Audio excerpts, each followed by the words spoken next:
Y donde está la noticia también en Latinoamérica es muy importante porque en Ecuador el presidente Lasso ha emitido un decreto ejecutivo, ¿no?, para el porte de armas, pero esto tiene ciertas restricciones, la cual los medios de comunicación, la izquierda en general en Ecuador ha estado atacando esta medida, ¿no? Y estamos ya en contacto en directo desde de Ecuador con el abogado constitucionalista y penalista Carlos Luis Sánchez Gaete.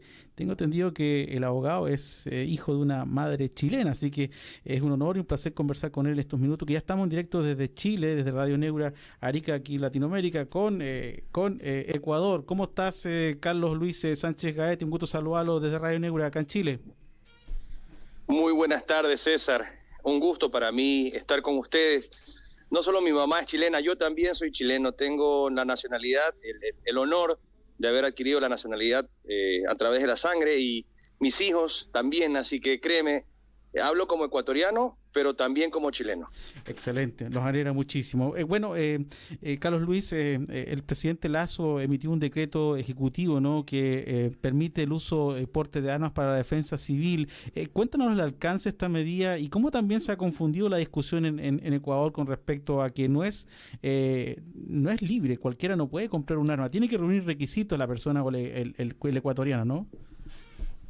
Sí, absolutamente. Mira, en el Ecuador, como en Chile, hay un régimen democrático gobernado por un presidente de la función ejecutiva que tiene sus facultades y un sistema normativo en el que impera el principio de la jerarquía constitucional. Es decir, primero está la Constitución y debajo de ellas las demás normas.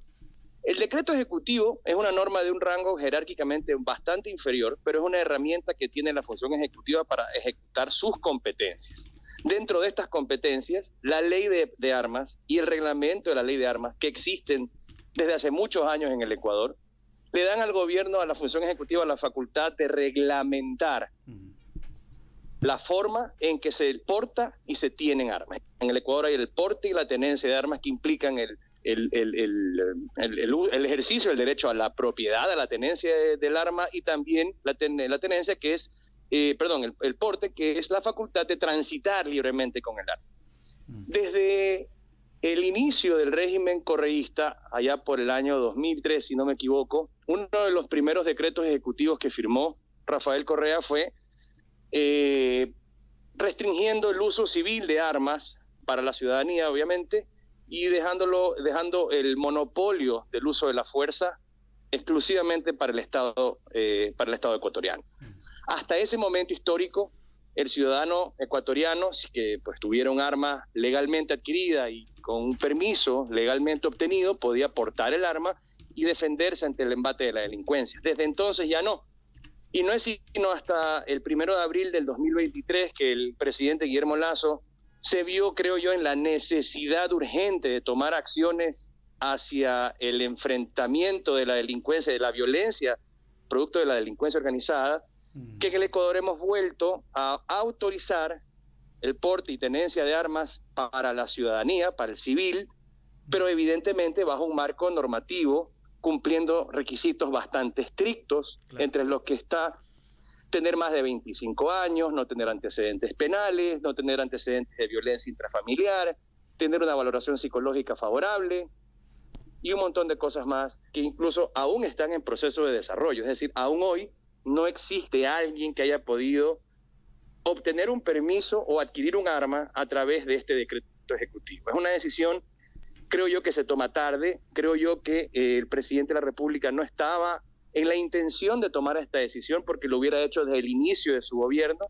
Creo que se ha visto obligado a hacerlo por el embate de la delincuencia y además por el bloqueo de la función legislativa. Los asambleístas no dan paso absolutamente nada en lo que propone el gobierno, y tampoco los demás actores políticos del país. Sin duda que el presidente ha tomado una determinación, ¿no?, un mandato, ¿no?, este decreto ejecutivo que es exclusiva determinación del presidente, pero esto devela una crisis política también, Carlos Luis, ¿no es cierto?, donde evidentemente la asamblea, ¿no?, está muy politizada o están muy confrontados, ¿no?, y no permiten avanzar en la agenda del presidente. ¿Cómo crees que tú está afectando esto al Ecuador en el crimen organizado? Porque cuando hablamos del crimen organizado, violencia violencia, Carlos Luis, es lo mismo que está pasando en distintos países en Latinoamérica, pero también hay componente político, ¿no? De frenar las agendas de los presidentes y buscando el devenir de la democracia. ¿Cómo está afectando la política de oposición al presidente?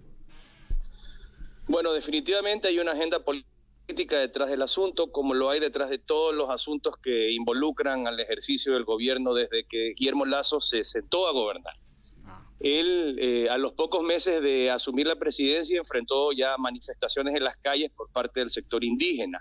Sí. En el país el sector indígena tiene una importancia, una representación importante y ha logrado hitos históricos positivos y también negativos. Destruyeron, saquearon la capital, y eso fue mal visto por la sociedad, y por eso creo que no se han atrevido a volverlo a hacer.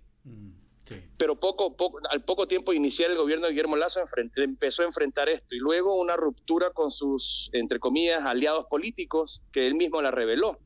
Yo creo que Guillermo Lasso ha sido poco hábil para administrar su gobernabilidad, no ha tenido habilidad política para articular con su oposición y con la Asamblea Nacional, y lo único que ha logrado en el tiempo es apartarse más de absolutamente todos los sectores políticos del país, y eso lamentablemente le ha impedido gobernar. Yo creo que esto es un fenómeno regional. Sí. Lo conversábamos un poco antes. Latinoamérica está en un péndulo político de la izquierda hacia la derecha, y de estos experimentos que no funcionan ni el uno ni el otro, porque mientras está el uno, el otro le impide gobernar. Lamentablemente el que sufre es el ciudadano, con medidas que deben tomarse que no se logran, y con medidas que no deberían tomarse y que se ejecutan en perjuicio de la ciudadanía. Brevemente, Carlos Luis, se estaba hablando del asambleísmo, un impeachment, una acusación constitucional al presidente Lasso. ¿En qué va todo eso y si es que puede prosperar o no? Sí, el juicio político, que es como se lo conoce en nuestra legislación, está en curso. Se presentó atropelladamente una petición de juicio político contra el presidente. Nuestra legislación previene que puede hacérselo a través de varias causales. Una de ellas es que existan suficientes evidencias de su participación en la comisión de alguno de los delitos más graves que conoce nuestro catálogo de delitos, que pues, es el peculado. En este caso, la acusación que prosperó es el peculado. Yo creo que es un sinsentido, honestamente, pero como el factor político se resuelve a través de votos y no de razonamientos jurídicos, yo creo que los políticos han perdido la vergüenza en hacer cualquier cosa que se les ocurra sin ningún reparo. Pues es un riesgo cierto que de aquí a unos 30 días más, que más o menos termina el plazo prevenido por la ley, Guillermo Lasso se enfrente a una decisión de censura por parte del policía. Se dice, no me consta porque yo no soy experto en eso, pero se dice que el gobierno habría entrado en negociaciones con el sector de oposición y que hay cuota política que está siendo repartida en este mismo momento para evitar la votación desfavorable y enfrentar el juicio político y continuar con el gobierno. La verdad es que la ciudadanía está cansada de esto, pero claro, ojalá se resuelva pronto. Claro que sí. Carlos Luis Sánchez Gaete, abogado penalista y constitucionalista, y parte también de los abogados CSG Abogados. Te quiero agradecer esta entrevista con Radio Neura Arica, con Chile y con Latinoamérica, y por supuesto que dejarte cordialmente invitado para que la otra semana sigamos esta discusión, porque me parece muy interesante. Tenemos dinámicas muy parecidas en Chile y Ecuador, tenemos problemas en común en Latinoamérica con el crimen organizado, y son las medidas que están tomando la República, los presidentes dentro de sus atribuciones, ¿no es cierto? Y nos parece muy interesante. Te mando un fuerte abrazo desde Chile y como siempre muy agradecido, Carlos Luis Sánchez Gaete. Muchas gracias. Gracias a ti por la invitación y a las órdenes siempre que quieran conversar. Un abrazo, gracias a ti. Felicitaciones por todo el trabajo en Ecuador. Gracias, Carlos Luis Sánchez Gaete.